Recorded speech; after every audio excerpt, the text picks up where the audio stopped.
5 days. Russian forces, I think, frankly, were too gentle. They've now corrected that. So I would say another 10 days, this should be completely over. But the question is, what is it that Zelensky is going to do? The Russians have made it very clear what they want is a neutral Ukraine.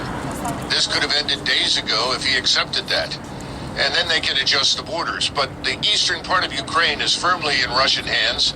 But again, the Russians are not seizing territory. They're destroying Ukrainian forces. That's their focus. Colonel, it sounds like you don't approve of Zelensky's stand. Well, I think Zelensky is a puppet. And he is putting huge numbers of his own population at unnecessary risk. And quite frankly, most of what comes out of Ukraine is debunked as lies within 24 to 48 hours. The notions of taking and retaking airfields, all of this is nonsense. It hasn't happened. He's not a hero when he's standing up for himself and his own people. You don't think he's a hero? No, I do not. I don't see anything heroic about the man. And I think the most heroic thing that he can do right now is to come to terms with reality. Neutralize Ukraine. This is not a bad thing. A neutral Ukraine would be good for us as well as for Russia. It would create the buffer that, frankly, both sides want. But he's, I think, being told to hang on and try to drag this out, which is tragic for the people that have to live through this. I'm inclined to disagree with you, Colonel, but, you know, we'll see how this works out. Colonel Douglas McGregor, tough guy. Thanks for being with us, sir. We'll see you again soon. Thank you. Con. First and foremost, we're going to face the East, right? We get up out of this. Right? Y'all grab it.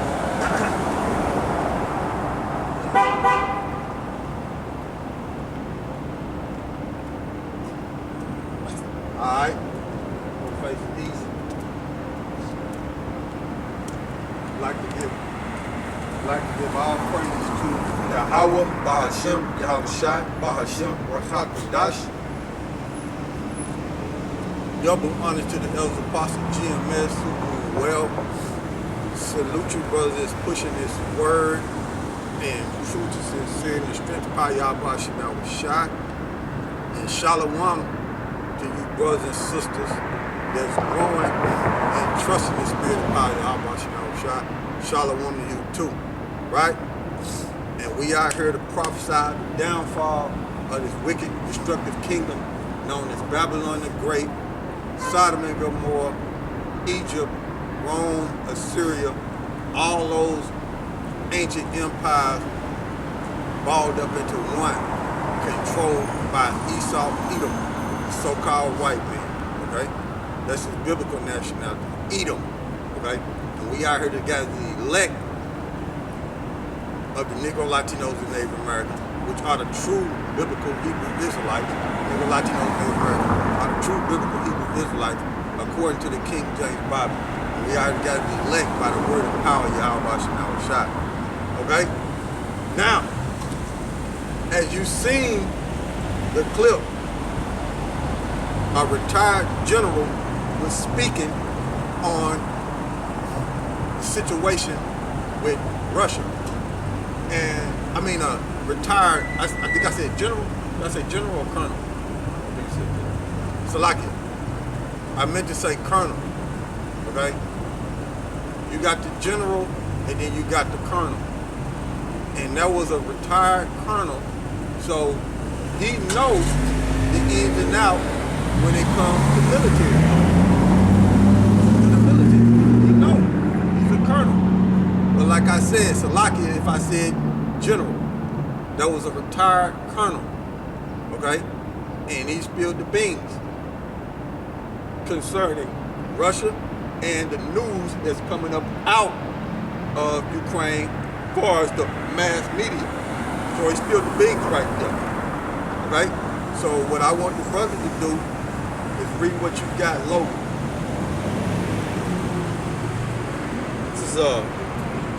This is Psalms chapter 64, verse 8. So they shall make their own tongue to fall upon themselves. All that see them shall flee away. All right. Read that again for me one more time, bro. All right. This is Psalms chapter 64, verse 8. So they shall make their own tongue to fall upon themselves. So the Most High, YAHAWASHI, is controlling Esau Edom on the left-hand side, mouth, to where his own speech is basically against him and causing him ruin. So it's falling up on him. Okay? His own speech and the words that come out of his mouth is causing him to be ruined, and it's against him by the spirit of power, YAHAWASHI. Right? Go ahead. It says, all that see them shall flee away. All that see them shall flee away. In other words, be shaking their head, be in fear, and get away from them. Okay? Now, you got information that's coming out concerning what Russia did in Ukraine close to Poland border about bombing that facility. Now you got in that facility you got foreign troops there which were trained by NATO. Okay? And you got information out there that you had a guy, even though you got Americans over there that was saying, look, the people in Ukraine is untrained. It ain't what you think it is. It's a trap. Okay? Then you got articles on the Daily Mail about soldiers from Great Britain exposing themselves by using cell phones, and them cell phones are beacons to let you know your location, and the Russians will bomb that shit. Okay? So they got technology to trace your cell phone and use your cell phone as a beacon. So that's the one. In that article, I think I sent you that article. Let me see if I can find it real quick. If you find it as fast as I can, then I'll let the brothers. Oh yeah, here it is. Daily Mail, I got it. It said missile attack on Ukraine military base was launched after Russia force hacked into British cell phone. This on the Daily Mail. So they use cell phones as beacons. See that? So you people that's over there, you mercenaries that's over there on TikTok and YouTube showing people what's going on, and the Russians is treating you foreign mercenaries as terrorists, and they're just bombing you. You're not gonna be prisoners of war, man. Okay? Russian defense minister said that, which I said that, yeah. Russian defense minister, okay?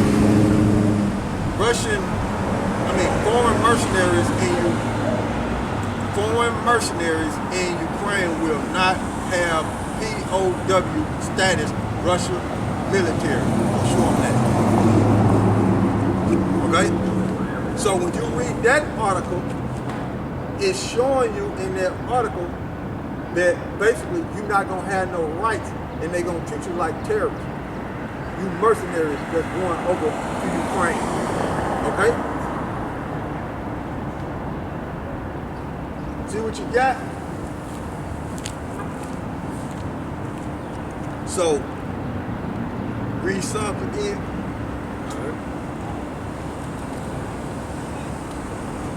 This is Psalms chapter 64, verse 8. So they shall make their own tongue to fall upon themselves. All that see them shall flee away. The Daily Mail is controlled by Esau Edom. And the Russian defense minister is an Edomite. So they exposing what's going to take place, man. Okay? And what's going on in Ukraine. So they let you know it's mercenaries in Ukraine. Okay? People there that don't belong there. Okay? And that general told you in that clip, Russia is taking over the eastern part of Ukraine. It's done. And they're taking over the south, and they're taking over the north. So it's done. There ain't too much went up in Kiev right now. But I know, looking at the map, they have took over the Asvan Sea area. Let me get this map. Let me get this map. This for me. This is just for me looking at it. Let me look at Ukraine.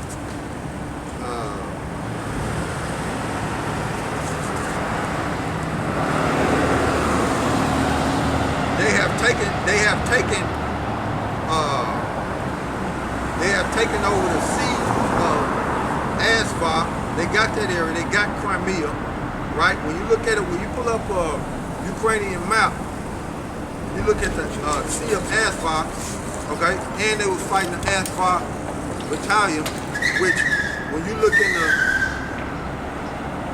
you can show it to them, bro. You can show them that map. I just want this map for me. Okay. You know what I'm saying? But you can show them that one. They have taken over the Sea of Asva.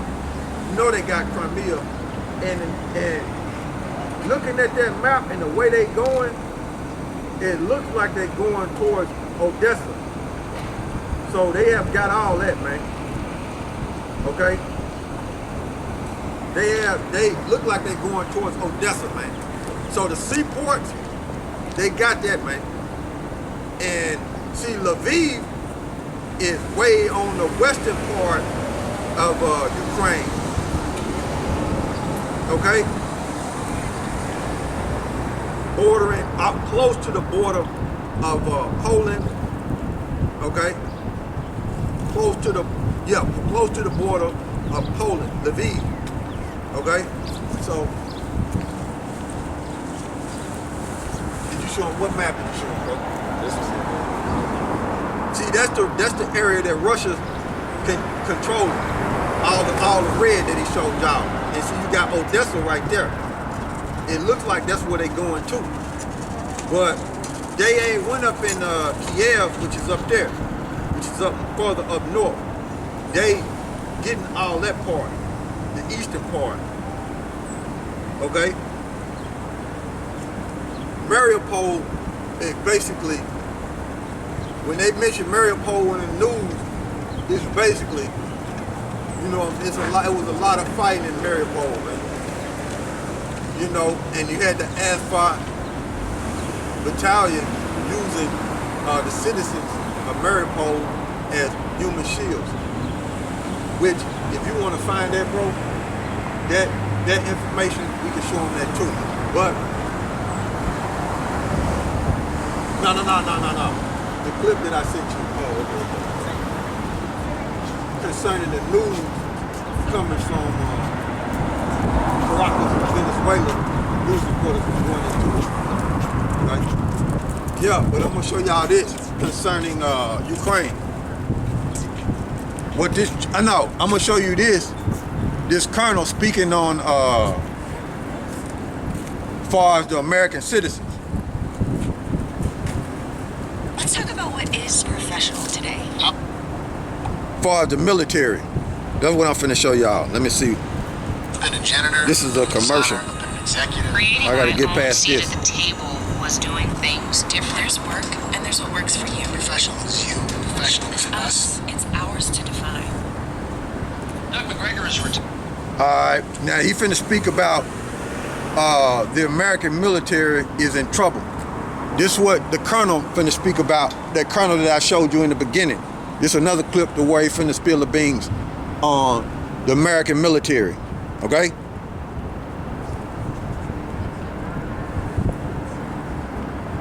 Doug McGregor is a retired U.S. Army Colonel. He joins us to assess the effects of all of this on the military and on our military readiness. Doug, thanks so much for coming on. So where are we with troop strength? I think most people, including me, don't have a precise sense of it. No, and the numbers are hard to extract. The Pentagon doesn't make it easy. And frankly, we've learned to be very skeptical about the numbers that are provided by the Department of Defense. They have been less than truthful about the numbers of soldiers, sailors, airmen, or Marines that are deployed in places like Syria, Afghanistan, Iraq. Yeah. So we have to approach it cautiously, but we have some large numbers that we can point to. The first thing to understand is the reason that I became so concerned about eliminating sailors, Marines, and eventually soldiers, airmen, who are otherwise healthy, capable, well-trained, proficient, competent in their profession, is simply because we don't have that many people in the United States from which to recruit right now. Only about 30% of Americans between the ages of 18 and 24 are actually qualified to serve in the military. That's an appallingly small number. They're not qualified for reasons of physical ability, medical, health reasons, drug use, criminality, whatever. So we don't have a big cohort. Every year the Army needs, for the ground force, about 69, 70,000 people. Last year they got 62,000, which they said was their goal. But we also don't know about the quality of those recruits because we've continually reduced standards for them. So what we've got, we really need to hold on to. The second thing is, beyond recruiting, is training. When you begin to look at the combat units, and you look at 40,000 non-deployable soldiers serving in the regular Army of the United States, the active component right now, roughly 8 to 10% of every battalion or brigade has non-deployable soldiers. That's anywhere from 50 to 150 to 200. You have to understand, when you go into combat, if anything, you want to go in with more soldiers than you normally have, because you have to reckon with casualties, reckon with losses due to illness or accidents, as well as wounds in battle. We're actually looking at combat units that would have to go in with less than a full complement. 40,000 is inexcusable. Why are they still on the books? We've known about them for a long time. Well, the Army knows how difficult it is to keep people. Retention is not very high. A lot of people leave because they're disgusted with service in the Army or the Marines for other kinds of reasons, or the Navy, the Air Force. I focus on the ground force because when you start to look at the numbers available that you could put on the ground in Europe right now to quote-unquote deter the Russians, it's not a very large number. We'd be lucky to get 70, 80, 90, 100,000 troops on the ground. And they have to be equipped and organized in the right way. In other words, you can't send large numbers of light infantrymen to fight in an area like Poland or Ukraine against the Russians. If you did, they'd be killed quickly. So we don't have very much. We have perhaps the ability right now to put between 5 and 10 so-called armored brigade combat teams on the ground. And getting them there is not easy. We haven't run any big exercises for years, moving 50, 80, 100,000 troops. The transportation infrastructure is not being thoroughly examined. We haven't tested our ability to do much. So when the president starts to say, we will do X, we're in trouble. Let's fire the SEALs. I noticed some of the neocons who claim to love the military. You said one more. Well, that's what I wanted y'all to see, man. Now, he mentioned about if America wanted to send troops into Ukraine, which America got thermobaric bombs too, but Russia will turn it up and use thermobaric bombs on people. And like the colonel said, they'll be put to death. And what the thermobaric bombs do is they got two explosives on them, right? When they shoot, which Russia, I think, they got machines that hold 24 of them. Okay? If I ain't mistaken, don't quote me on it. Really? Don't quote me on it. You can Google it. Okay? But the thermobaric bomb, when it is shot off, and before it hit its target, and lets a liquid go. That's one explosion. And then the second explosion ignites the liquid to where it'll suck the oxygen out of the air and it explodes. And them thermobaric bombs ain't no joke. Okay? So if Russia wanted to lay the whole of Ukraine flat, they would just go in there and drop thermobaric bombs. Okay? But they don't want to do that. Okay? What they want to do is get rid of the military that's in Ukraine that was trained by NATO to go against Russia. Okay? And they want to, let Ukraine be a neutral zone. That's what they want. But according to the media in America, and what we're seeing on Fox and CNN is the Russians is losing. They killing women and children. They keep pumping that out there. They keep pumping that out there. They keep pumping that out there. But the Russians are targeting the military. Now, they drop a bomb on the building is because they have received fire from that particular building. That's why they hit it, because they getting shot at from that building. And if that building had people in it, other than that military, so be it. Because this is war. But they'll bomb a building if they get shot at. So they moving through there, and it's rough. And it's rough going to war in the city part, man, because you don't know who's in them windows. You